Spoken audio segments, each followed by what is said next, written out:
Justice గోవాయ్ పైనే సుప్రీంకోర్టులో lawyer చెప్పుతో దాడి చేయడానికి ప్రయత్నించాడు. అంటే సుప్రీంకోర్టు అత్యున్నత ఉన్నత న్యాయస్థానం. న్యాయస్థానంలోనే చీఫ్ జస్టిస్ కి రక్షణ లేకపోతే ఇంకా ఈ దేశం పరిస్థితి ఏంటి అర్థం చేసుకోవాలి. కారణం ఏంటి?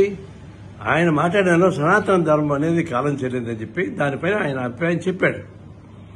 దాని అభిప్రాయం చెప్తే దాన్ని భరించినటువంటి ఆర్ఎస్ఎస్ కార్యకర్తగా ఉన్నటువంటి ఒక లాయర్ ఆయన బూటు తీసుకుని దాడికి ప్రయత్నించడం అంటే ఇది రాజ్యాంగం పైన దాడే.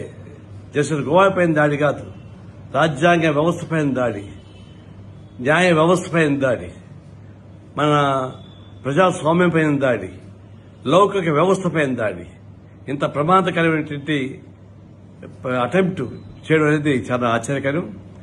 మరి ఆంధ్రప్రదేశ్లో పవన్ కళ్యాణ్ గారు సనాతన ధర్మం గురించి పదే పదే మాట్లాడుతూ ఉన్నారు.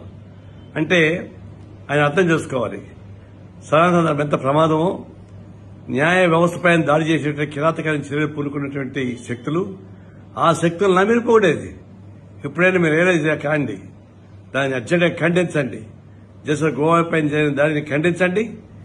సనాతన ధర్మం ఫిలాసఫీని మీరు తిరస్కరించడం మంచిది. లేకుండా పోతే రాజ్యాంగ వ్యవస్థగా ముప్పు వస్తుంది. మేము సిపిఐ తీవ్రంగా దీన్ని ఖండిస్తున్నాం. ఆ కల్పిట్ ఎంత వాడైనా, ఎంత బలం ఉన్నా, ఎంత పలుకుబడి ఉన్నా అతని కఠినంగా శిక్షించమని కోరుతా ఉన్నాం.